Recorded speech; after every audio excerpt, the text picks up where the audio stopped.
Permettez-moi, Mahmoud, de revenir sur la nouvelle constitution marocaine soumise à référendum populaire et largement approuvée en 2011. Elle mentionne dans son préambule que l'apport hébraïque est un des affluents ayant enrichi l'identité nationale marocaine. C'est à mon avis un symbole très fort qui exprime une réelle tolérance.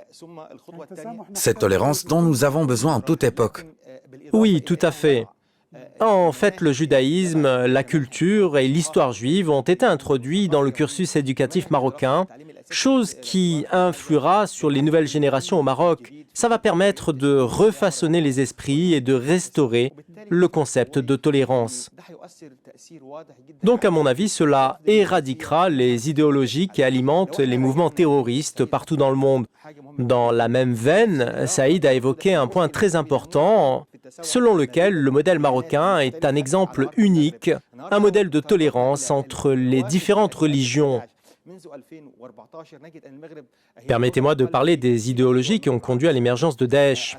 On constate que depuis 2014, le Maroc est le pays du Maghreb arabe dont le nombre de citoyens ayant rejoint Daesh est le plus faible. Les estimations de 2016 montrent que près de 6 000 Tunisiens ont rejoint cette organisation terroriste, contre seulement un peu plus de 1 000 Marocains. Nous constatons ainsi une différence au niveau de la prise de conscience chez les répatriés de ces organisations terroristes. Il y a beaucoup plus de repentis au Maroc, ils sont également plus facilement réintégrés dans la société. Tout cela, bien entendu, grâce à la coexistence pacifique de tous les adeptes des religions au Maroc. Absolument, ce qui conduit à une refonte de la tolérance. Cela représente un modèle à suivre.